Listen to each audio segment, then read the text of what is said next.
Assalamu alaikum everyone, welcome to the psychology lectures. My name is Asha Siddiqa and we are doing terminologies of DSM-5.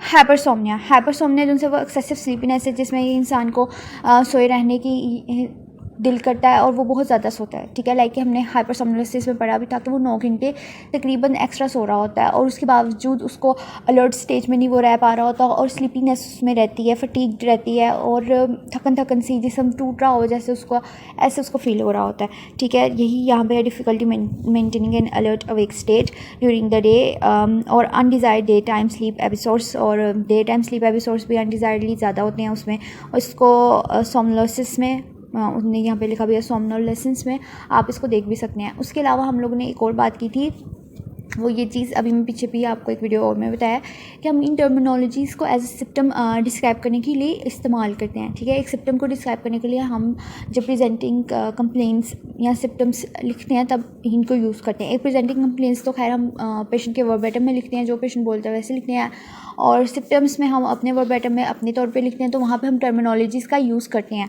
तो यहाँ पे अब patient अगर report करे कि वो बहुत ज़्यादा सोता है, हर वक्त सोया ही रहता है, दिन टाइम भी अच्छा खासा सोता है, रात को भी सोता है और उसके बावजूद उसको ऐसे लगता है उसकी नींद नहीं पूरी हुई, उसका जिस्म टूट रहा है, चूर चूर हो रहा है, तो फिर हम उसके सिम्टम्स में लिख देंगे हाइपरसोमनिया। ठीक है, या सोमनोलिसिस।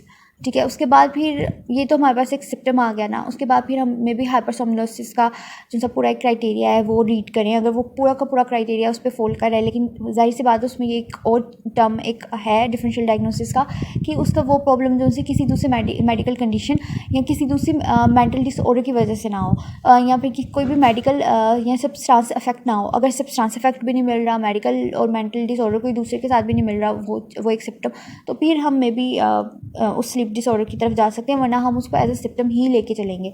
ठीक है, आई होप कि आपको मेरी वीडियो अच्छे से समझ आई हो और मैंने आपको एक चीज़ समझाना चाहिए, आई थिंक सो वो भी समझ आ गई है कि हम इसको एज ए सिम्टम और एज ए डिसऑर्डर कैसे यूज़ करेंगे। और आई टेक केयर और कमेंट में ज़रूर बताइएगा ये कैसी है और सब्सक्राइब भी ज़रूर कर दीजिएगा। अल्लाह हाफ़िज़।